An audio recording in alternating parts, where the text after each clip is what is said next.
को कर रही मोहरे बावरी रानी।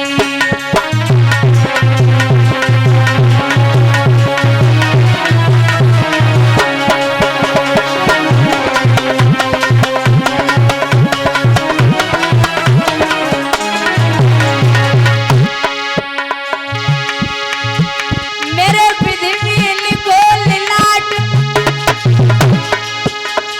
राज और पाट करी रजधानी।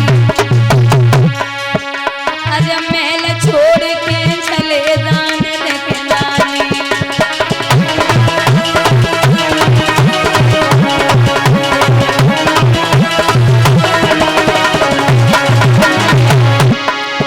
मेरे विधि में लिखो लिलाट राज और पाट करी रजधानी। अज महल छोड़ के चले दान देखदानी।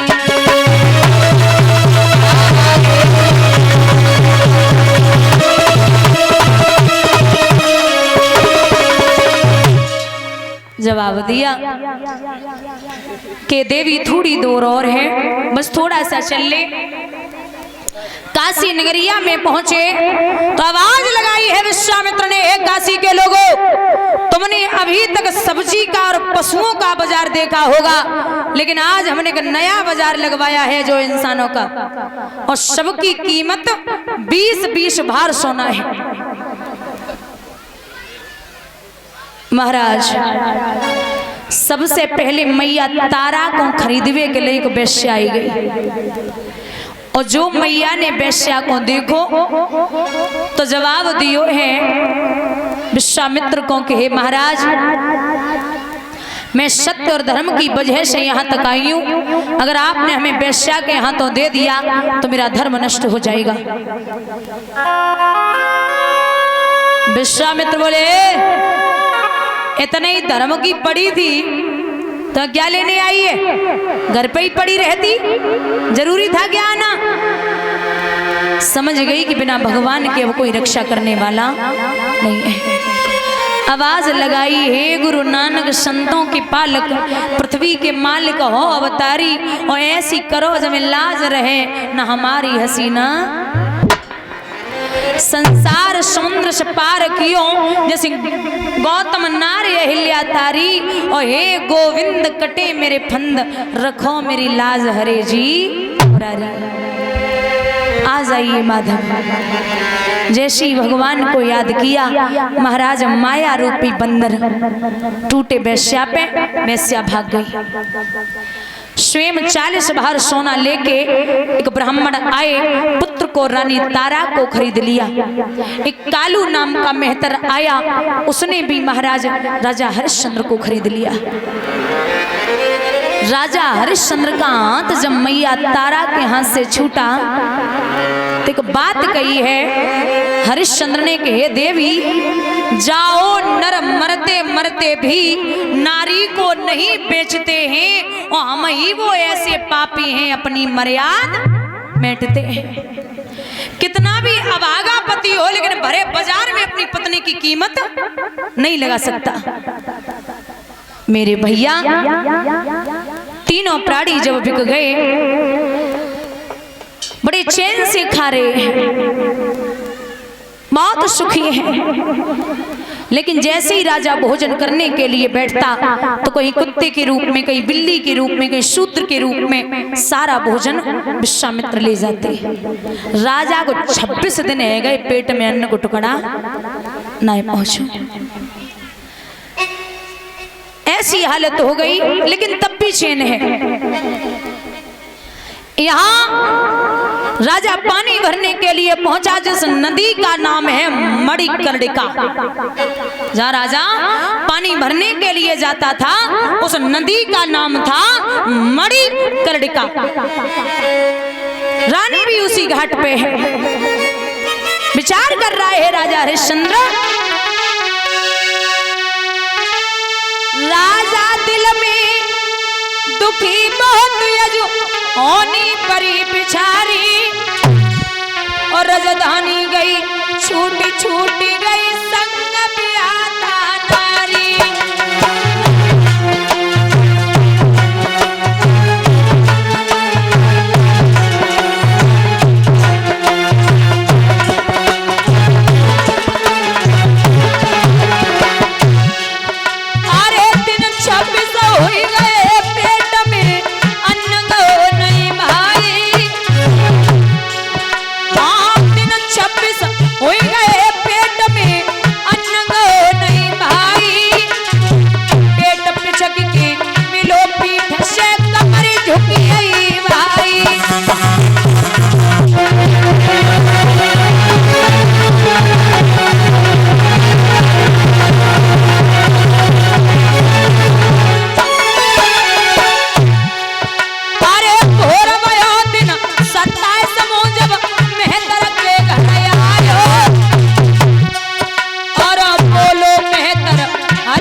पानी भरने के लिए पहुंचे। पत्नी को देखा, 26 दिन है गए महाराज, अन्न को टुकड़ा नहीं पहुंचे। और जो पति को मानने वाली होती है ना, जो पतिव्रत धर्म को जानने वाली औरत हो, राजा को बड़ी प्रिय है अपनी पत्नी। और ये तो संसार है, यहाँ लोगों को जब हम पैदा होते हैं, जब आते हैं दुनिया में, तो कितने पैर होते हैं? दो पैर होते पक्षी के। आकाश में उड़ो, चाहे जा रहो चाहे जैसे घूमो। और जब शादी हो गई तो कितने हो गए? चार पैर होते पशु के। शादी होते ही होते खूंटा से बन गए। अब तो बच्चा हो गए, कितने है गए? 8 हो गए। 8 पैर होते मकड़ी के। जिंदगी भर जरा बनाते रहो, फिर वह जरा से निकलने वाले। जो परिवार, जब माया बड़ी विलक्षण चीज है। ध्यान से सुनना। एक व्यक्ति धन लेके निकला घर से, धन तो बने विचार कियो ऐसो न होवे जो रास्ता में चोर मिल जाए और हमारा सारो धन लूट ले। तो अंधेरा होने को आया, जंगल का रास्ता था, ले जा रहा था धन। तब तक के महाराज उस व्यक्ति के पीछे 5 चोर लग गए। उसने जैसे ही पीछे देखा, जग जाओ उठो। ऐसे सो रही हूँ, बेल में चढ़। महाराज मुंह ऊपर कर लो बस, आओ दे रही नहीं। महाराज वो व्यक्ति जा रहा था।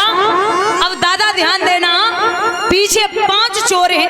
पहले तो उसके अकेले पैरों की आवाज आ रही थी, अब कई पैरों की आवाज आने लगी। उसने सोचा कि पक्का है चोर आएगा।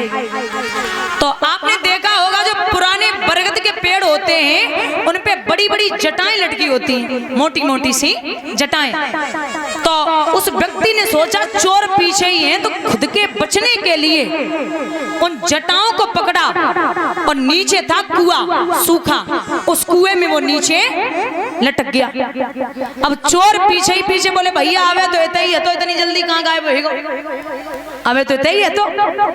लेकिन बेचारा भाग के आया था, तो उसके सांसों की आवाज बाहर तक जा रही थी। एक चोर बोलो, काय को परेशान हो जाते ही है, अबे ना तो थोड़ी देर बाद निकलेगो। 5 और चोर वो कुआं की पारे पे बैठ गए। अब महाराज हाथ तो आते ही हैं, कब तक लटके? खूब देर रह गई लटको रहो। जब हाथ दर्द करने लगे तो विचार करो, एक काम करें, नीचे कुआं में उतर जाएं तो शायद जान बच जाए। जब ये चले जाए तो निकल जाए। जैसे ही नीचे निगाह डाली तो एक काला सर्प उस कुएं में घूम रहा है। विचार करो, अब तो मौत पक्की है, भगवानों साथ देवे वाले नाए। ऊपर 5 चोर और नीचे सर्प है। तो काफी देर रह गई लटके लटके। महाराज कछु देर बाद का देखो, ऊपर जिन जटाओं पे वो लटका था, उन जटाओं को 2 चूहे काट रहे हैं। थोड़ी थोड़ी सी बची, उन जटाओं को 2 चूहे काट रहे। अब निश्चित हो गया कि मौत पक्की है, अब हमें कोई नहीं बचा सकता। बहुत परेशान महाराज। और 2 घंटा बिताए ले, बोले जितनी देर बच रहे भाई बहुत हुए। मुंह था खुला, सांस ले रहा था। जैसे ही ऊपर निगाह पहुंची तो ऊपर से एक बूंद टपकी। मुंह खुला था और जैसे ही बूंद टपकी सो सीधी जीभ पे ही गिरी। उसने इतना मीठा स्वाद जीवन में पहली बार लिया था। इतना मीठा स्वाद उसने जीवन में पहली बार लिया था। अब महाराज वो 5 चोर भूल गो, सर्प भूल गो, चूह भूल गो, धन भूल गो। बस जो सोच रहे हो कि जब बूंद कहां से आ रही है, एक और मिल जाए। जब बूंद कहां से आ रही है, एक और मिल जाए। लेकिन महाराज वह बूंद जो है वो मधुमक्खियों ने शहद छोड़ रखा था, वहां से एक एक बूंद टपक रही थी। बूंद बड़ी स्वादिष्ट लगी। और मेरे कहने का मतलब ये है, हम आपको कहानी के माध्यम से ये समझाना चाह रहे हैं कि वो व्यक्ति कोई और नहीं, हम और आप हैं। और हमारे और आपके पीछे 5 चोर लगे हैं, काम, क्रोध, मोह, लोभ और अहंकार। और जिस कुएं में हम और आप पड़े हैं वो है मृत्यु लोक। और जो काला सर्प घूम रहा है कुएं में वो है हमारा और आपका काल। और जिन पे हम लटके हैं वो है हमारी और आपकी सांसें। और जिन जटाओं को 2 चूहे काट रहे हैं वो एक है दिन और दूसरा है रात। और जो शहद की एक एक बूंद ऊपर से जीभ पे गिर रही, बड़ी मीठी लग रही है, वो है धन। आज 1 लाख को मुनाफा होएगा तो कल 2 लाख की व्यवस्था बन जावे। बोली गोविंद भगवान की। महाराज यहाँ जब